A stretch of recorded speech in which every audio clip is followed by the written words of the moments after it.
नमस्कार बंधुगण मु आपणଙ୍କ बंधु National anti corruption and crime Bureau तरफरु आपणଙ୍କୁ निवेदन करुछि देश को आग को बढ़ाइबा पई एवं भारत को दुर्नीति मुक्त करिबा पई मु आपणଙ୍କୁ केवल गोटी अनुरोध करुछि माइनस आपण एही वीडियो को शेयर करंतु सब्सक्राइब करंतु एवं लाइक करंतु हुएत आपण सीधा सड़क भाबे अनुष्ठान सहित जोड़ी होई पारु नाहंती अनुष्ठान को समय देई पारु नाहंती किंबा अन्य कोनोसी प्रकार सहाय्य करि पारु नाहंती किंतु वीडियोटी देखु देखु गोटिए लाइक एवं गोटिए शेयर तो निश्चय करि परिबे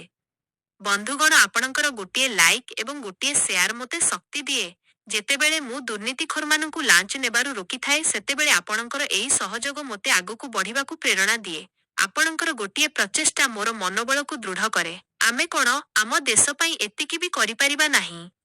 बंधुगण थरे चेष्टा तो करंतु समस्तंक पाखरे सबु किछि न थाई पारे किंतु समस्तंक पाखरे किछि ना किछि निश्चय थाए आज आपण किछि करिवे काली अन्य केही किछि करिवे आउ एही अल्प अल्प प्रचेष्टा दिने बहुत बड़ परिवर्तन आनिबो आपणकर गोटिए प्रयास आम देश को पुणी थरे सुनार चढ़ई करि परिबो आमे निजर तन मन धन लगाई दिन राति एक करि देउछु हुएत आपण प्रतिदिन यूट्यूब रे देखि पारु नथिबे किंतु मु सकाळ बटारु राति 9टा पर्यंत काम करूछि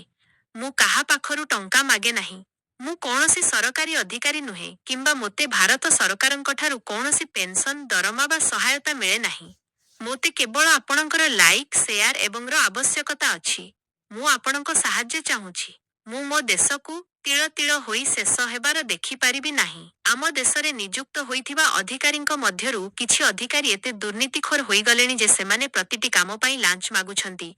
चारिआडे अपराध बढ़ुछि सेही भली लोकंकु धराइबारे पुलिस को सहाय्य करिबा पई एवं देश को आगकु नेबा पई बंधुगण मोते आपणकर सहयोग दरकार